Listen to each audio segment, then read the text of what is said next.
Friends, तो आज हम पावर फैक्टर मीटर के बारे में पढ़ेंगे। अब बेसिकली पावर फैक्टर क्या क्या होता है ये देखिए। पावर फैक्टर जो होता है वो angle between voltage and current होता है। Angle between V and I। जैसे मान लीजिए ये हमारा वोल्टेज है और ये करंट है, तो इसके बीच का जो एंगल होगा वो हमारा क्या होगा, फेज एंगल, और इसको हम पावर फैक्टर बोलते हैं। और जिस इंस्ट्रूमेंट से इसको मेजर करते हैं पावर फैक्टर को, इसको हम क्या बोलते हैं, पावर फैक्टर मीटर। इसको हम PF से जो है डिनोट करते हैं। अब नेक्स्ट में हम देखेंगे कि ये किस नेचर पे डिपेंड करता है, कौन कौन से नेचर पे। तो ये जो होगा नेचर जो हमारा इसका होता है वो 3 होते हैं। पहला हमारा यूनिटी पावर फैक्टर, दूसरा हमारा लीडिंग पावर फैक्टर, और तीसरा जो है वो लैगिंग पावर फैक्टर। अब लीडिंग लैगिंग आपको पता ही होगा क्या होता है। लीडिंग जो होता है वो इंडक्टिव नेचर में, जब इंडक्टिव नेचर का कोई इंस्ट्रूमेंट होता है तो उसमें हमारा क्या होता है, लैगिंग होने लगता है। और जब कैपेसिटिव नेचर का होगा तो क्या होगा, लीडिंग होगा। अब इसको हम क्या समझते हैं, यूनिटी मान लीजिए है तो केस पहले में हम देखेंगे यूनिटी पावर फैक्टर मीन्स कि अगर ये वोल्टेज है और इसी सेम फेज में हमारा करंट आ गया तो इसके बीच के जो भी एंगल होंगे वो क्या होंगे, 0 डिग्री होंगे। तो 0 डिग्री का मतलब क्या हो गया, अगर हम cos फाई में cos फाई की जगह हम 0 डिग्री पुट करेंगे तो cos 0 डिग्री बराबर क्या होता है हमारा 1। तो इसको हम क्या बोलेंगे, यूनिटी पावर फैक्टर, क्योंकि इसकी वैल्यू जो हो रही है वो 1 आ रही है। उसी तरीके से हम दूसरा केस देखते हैं कि लीडिंग पावर फैक्टर क्या है। तो दूसरे में हम देखेंगे कि अगर ये हमारा वोल्टेज है और इससे करंट जो है वो 90 डिग्री क्या कर रहा है, लीड कर रहा है, तो ये हमारा क्या हो जाएगा, लीडिंग पावर फैक्टर। मतलब कि ये इतने डिग्री जो है I जो है वो लीड्स कर रहा है कितना, 90 डिग्री बाई V। मतलब कि I लीड्स कर रहा है 90 डिग्री बाई V, तो इसको हम क्या बोलेंगे, लीडिंग पावर फैक्टर। उसी तरीके से हम लैगिंग पावर फैक्टर के बारे में पढ़ेंगे। लैगिंग क्या होता है, ये कितने डिग्री वोल्टेज लीड और लैग कर रहा है। तो लैगिंग में हम क्या देखते हैं कि करंट को हम रेफरेंस मानते हैं और वोल्टेज को हम क्या करेंगे, ये 90 डिग्री इससे हमारा लीड करेगा। तो इसमें क्या लीड कर रहा है, वोल्टेज। जो भी हमारा ऊपर का होगा ये परपेंडिकुलर, उसको हम क्या बोलेंगे, ये इससे इतना लीड कर रहा और रेफरेंस हमारा ये है, तो इसको हम बोलेंगे V leads 90 degree by I। अब देखिए इतना तो समझ में आ ही गया होगा कि यूनिटी, लीडिंग, लैगिंग क्या होता है। अब हम नेक्स्ट में ये देखेंगे कि जो पावर फैक्टर मीटर होता है वो कितने टाइप्स के होते हैं। तो पहला जो हमारा होता है वो डायनमोमीटर होता है, डायनमोमीटर टाइप पावर फैक्टर। और दूसरा हमारा क्या हो जाएगा, moving iron type power factor metre. ये क्या होता है, सिंगल फेज में भी हो सकता है और 3 फेज में भी हो सकता है। सेम ऐसे ये भी सिंगल फेज में भी और 3 फेज में भी हो सकता है। तो हम सबसे पहले क्या पढ़ते हैं, डायनमोमीटर टाइप इंस्ट्रूमेंट, ठीक है। अब हम देखेंगे यहाँ पे डायनमोमीटर। अब देखिए dynamometer type power factor metre, इसमें क्या होता है, ये सिंगल फेज का हम पढ़ रहे हैं। इसमें देखिए क्या होता है, ये करंट कॉइल है और ये करंट कॉइल है। इन दोनों को हम क्या बोलते थे, डायनमोमीटर टाइप वॉटमीटर में फिक्स्ड कॉइल बोलते हैं।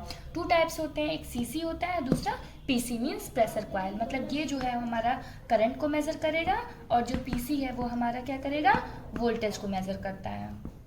अब इसका कंस्ट्रक्शन हम देखते हैं। मान लीजिए यहाँ से सप्लाई आ रही है, ये CC लग गया, ये करंट कॉइल, और ये जो हमारा है पोर्शन वो क्या कर रहा है, मूविंग कॉइल कर रहा है।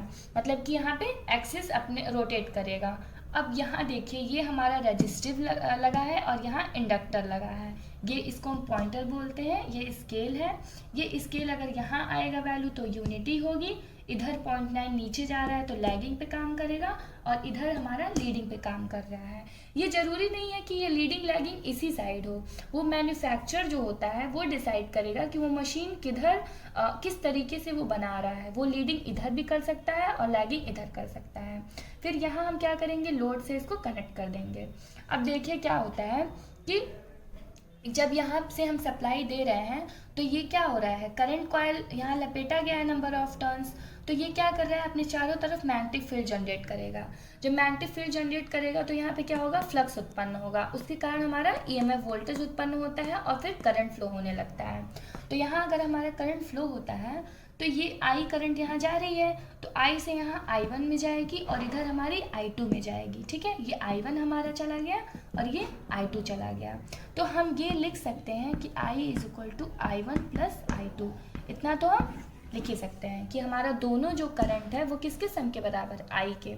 और ये हम कोई भी लोड लगा देंगे जिससे हमारा पावर फैक्टर जो है वो मेज़र किया जा सके। अब उसमें क्या करते हैं कि इसमें क्या कर रहे हैं, अगर ये L लगा है तो हम जानते हैं कि ट्रांसफार्मर जो होता है वो म्यूचुअल इंडक्शन के सिद्धांत पे कार्य करता है। तो उसी तरीके से यहाँ जो L लगा है वो हमको क्या डिनोट कर रहा है कि यहाँ पे कहीं ना कहीं हमारा पावर फैक्टर लैगिंग हो रहा है।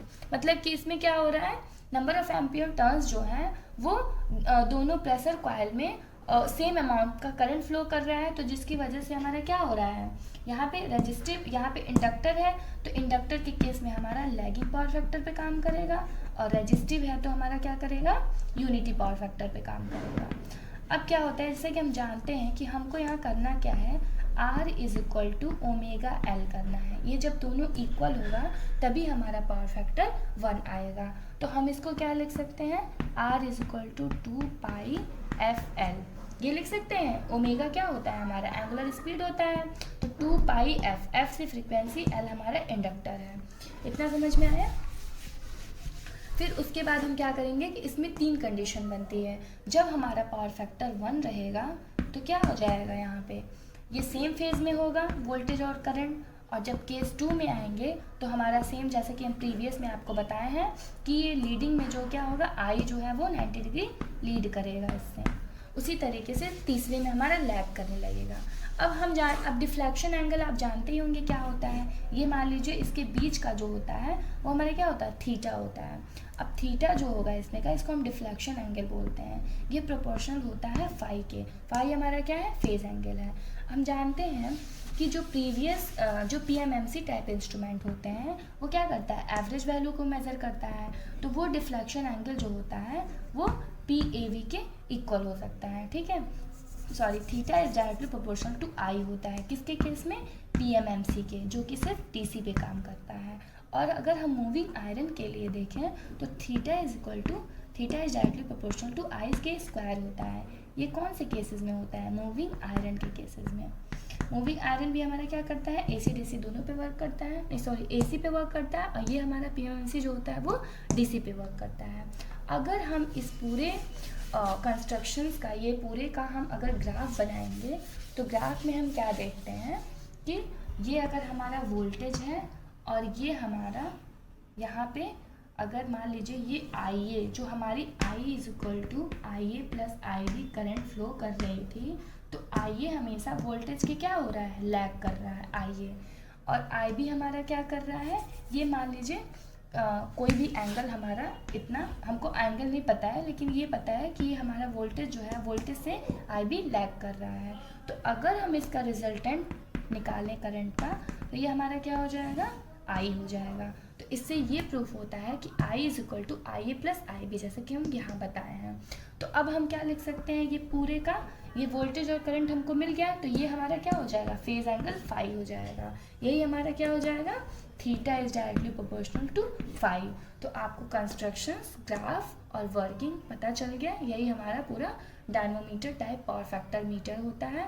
एक बार और सुन लीजिए, पावर फैक्टर मीटर वह होता है जो वोल्टेज और करंट के बीच का एंगल होता है, उसको हम पावर फैक्टर बोलते हैं, और जिससे इसको मेज़र किया जाता है वो हमारा क्या होता है, पावर फैक्टर मीटर होता है। अगले नेक्स्ट में हम सिंक्रोस्कोप के बारे में पढ़ाएंगे। अभी के लिए थैंक यू।